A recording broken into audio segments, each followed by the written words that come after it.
They say that beauty is in the eye of the beholder. But what if the beholder's standard of beauty can only be met with pain? Today we take you on a journey into the dark side of human desires, and we meet a man whose appetite for beauty feeds on a 3-course meal of blood, gore, and sewing severed penises to the eyelids of his victims. Welcome to the Knife and Nose Podcast, where we discover that the worst monsters in life are real.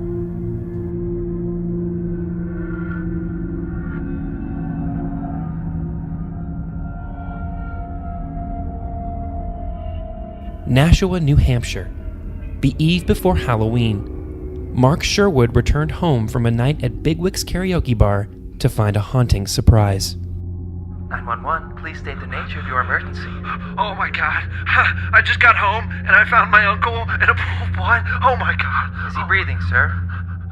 I can't tell. Oh God. Oh fuck. We're sending an ambulance to your location. Is he breathing? What the fuck? What the fuck? Hello, sir? What's happening over there? He's got fucking dicks on his eyes. What was that, sir? He's got 2 big fucking huge fucking cocks on his fucking eyelids. What the fuck? Can you please describe the penises, sir? Okay. One of them on the left side is really veiny. Oh God, what the fuck? The other one on the right is kind of small, but still thick. It's got like a soup can. Fuck! Mark's uncle, Alvin Sherwood, had been stabbed to death. However, this was no ordinary murder. 2 severed penises were found sewn onto his eyelids. When the police report began circulating through New Hampshire, one detective took notice. His name was Conrad Sims, and to him, this case was all too familiar. That case, the Sherwood case, that was nothing new. I'd been chasing this killer for 5 years. It was always the same: multiple stab wounds, stabbings in vital organs, and dicks sewn onto the eyelids. Was the genitalia sewn on after the time of death? My best guess?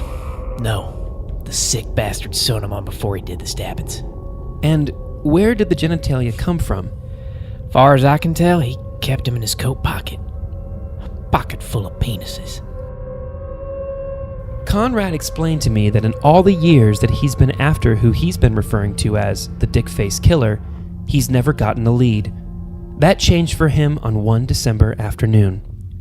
911, please state the nature of your emergency. Yeah, hi there. I'm a mailman. And I just found a pair of bloody severed balls on the front porch of a house. A bloody pair of testicles. The smoking gun in a 5-year-old case. You see, serial killers usually always stick to patterns so they don't get caught. In all those years of chasing Dickface, I never found any balls, though. I figured he must have not liked balls or something, but this time, he must have got greedy or careless or something, because he just dropped those balls right in front of his own house. The severed scrotal sac led Detective Sims straight to the home of the Dick-Face Killer, a man by the name of Jacoby Rambert. Jacoby was put on trial for 12 separate cases of homicide involving the sewing of severed penises to the faces of his victims. He was sentenced to death by lethal injection. On the night before his death, he recorded a statement that we are going to play now. I would like to warn my listeners that Jacoby's following statement is very unsettling and not meant for the faint of heart. You think I care about your fucking needle? You think I'm scared of your fucking needle? Oh, yeah. You needle me that shit tomorrow, I don't care.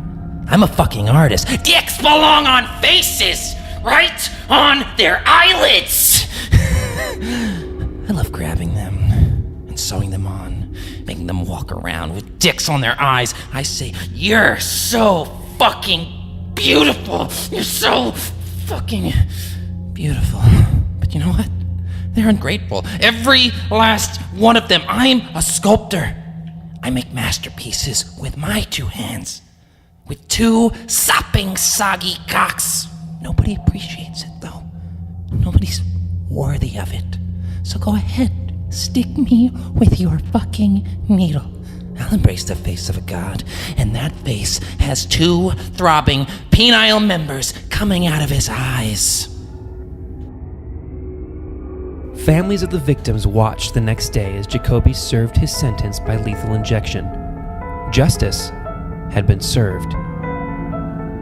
Thank you for listening to Knife and Nose, the podcast where we discover that the worst monsters in life are real. 100% real. Not made up at all. Definitely happened.